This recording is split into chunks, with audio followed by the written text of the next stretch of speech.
সুধী দর্শক শ্রোতা মণ্ডলী, আপনারা দেখছেন বরাক সংবাদ। এই মুহূর্তের একটি গুরুত্বপূর্ণ সংবাদ নিয়ে আপনাদের সম্মুখে উপস্থিত আমি খয়রুল। কৃষকদের চিরাচরিত চাষাবাদের পরিবর্তে আধুনিক পদ্ধতিতে চাষাবাদ করে অধিক লাভবান হতে গুরুত্ব আরোপ করেন অ্যাসিস্ট্যান্ট ডিরেক্টর দিব্যজ্যোতি ফুকন।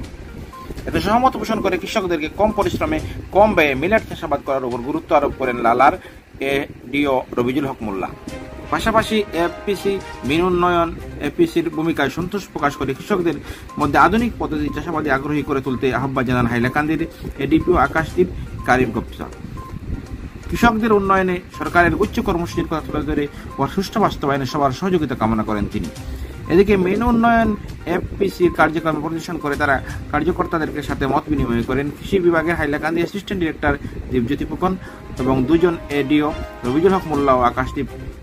তারা কৃষকদের উন্নয়নে উন্নত মানের বীজ পরীক্ষা করেন আর এসব বীজের বপন করে আয় বাড়াতে পরামর্শ দেন।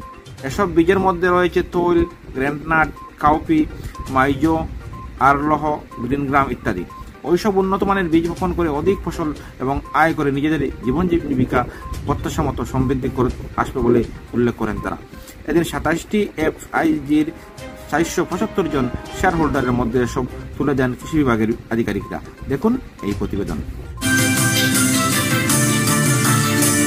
এটা হলো একটা অনুষ্ঠান বলতেই পারি, যেহেতু এটার সাথে অনেক ফার্মার জড়িত হয়ে থাকে। দেখা যায় যে ট্রেডিশনাল ওয়েতে বিশেষ করে ম্যাক্সিমাম ফার্মার আমাদের মার্জিনাল ফার্মার, কিছুগুলা মানুষ হয়তো তেমনভাবে শিক্ষিত না, হয়তো মডার্ন যেগুলা টেকনোলজি বা যেগুলো উন্নত জাতের বীজ ভ্যারাইটি সেগুলার এত জ্ঞাত না। তারা যেটা ট্রেডিশনাল বীজ আগে থেকে ফলো করতেছে, হয়তো সেটা আমাদের বতর বা যেটা আমাদের ওয়েদার সাপেক্ষে হয়তো সেটা উপযোগী নাও হতে পারে আমাদের একটা বিশেষ এরিয়ার মধ্যে, কিন্তু তারা সেটাই প্র্যাকটিস করতেছে। সো দেখা যাচ্ছে সেই পরিপ্রেক্ষিতে আমাদের যথোপযুক্ত যেটা আমাদের রেজাল্ট আসা সেটা আসতেছে না। আর যেহেতু আমাদের ক্লাইমেটটা দিনে দিনে চেঞ্জ হয়ে যাইতেছে, তো নানান ধরনের ক্লাইমেটের সাথে সাথে আমাদের নতুন নতুন বেমার আজার এবং পোকামাকড়ের যে একটা আবির্ভাব সেটাও সময়ে সময়ে খুব বেশি দেখা যায়।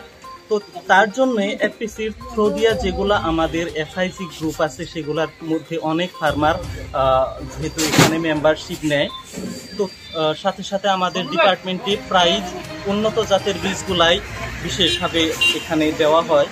সেইগুলা স্ট্রেস টলারেন্ট ভ্যারাইটি থাকে, সেই ভ্যারাইটিগুলা পোকামাকড় বা আমাদের ফ্লাড টলারেন্ট ভ্যারাইটিগুলা দিয়ে থাকে। হয়তো কিছুগুলা ধানের ভ্যারাইটি এখন দেওয়া হইতেছে, রঞ্জিত সাবওয়ান, বাহাদুর সাবওয়ান। এগুলা ধান 15 দিন বা 20 দিনের মতো আমাদের পানির তরে ডুব গেলেও আমাদের ধানের প্রোডাকশন বা ধান লস হইতো না। কিন্তু হয়তো বা আমাদের মানুষগুলো আগে ট্রেডিশনাল ওয়েতে এখানে যেগুলা বীজ বা ব্যবহার করতো, এখন সেইগুলোর থেকে বেরিয়ে এসে এগুলা নতুন নতুন জাতের তারা এখন মানে অ্যাডপ্ট করতেছে। সাথে সাথে যেটা মেকানাইজেশন প্লাস যেগুলা ডাবল ক্রপিং, এক টুকরা মাটিতে আমরা কি করি অনলি ধান করেই বসে থাকি, মানে থাকতো আগে। তো এখন দেখা যাচ্ছে ধানের পরে হয়তো রাজমা লাগাচ্ছে বা মাস্টার্ড লাগাচ্ছে বা ভেজিটেবল। তো দেখা যাচ্ছে ফার্মার্সের ইনকাম এখন ডাবল করা সম্ভব।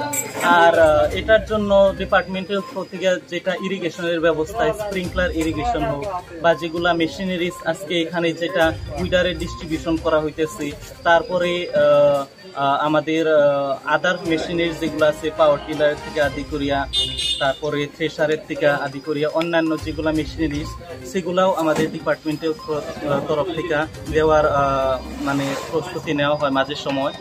আর এই ক্ষেত্রে এফপিসিরা অ্যাক্টিভলি পার্টিসিপেট করা দেখা যায়, যেহেতু আমরা এক জায়গায় কৃষকদেরকে সমবেত করা একটু কষ্টকর হয়ে যায়, ডিপার্টমেন্টাল হয়তো তত মানে স্টাফ ওই পরিমাণের নাই। তো তার জন্য আমাদের হাইলাকান্দি ডিস্ট্রিক্টে প্রায় 10টা খানিক এফপিসি আছে।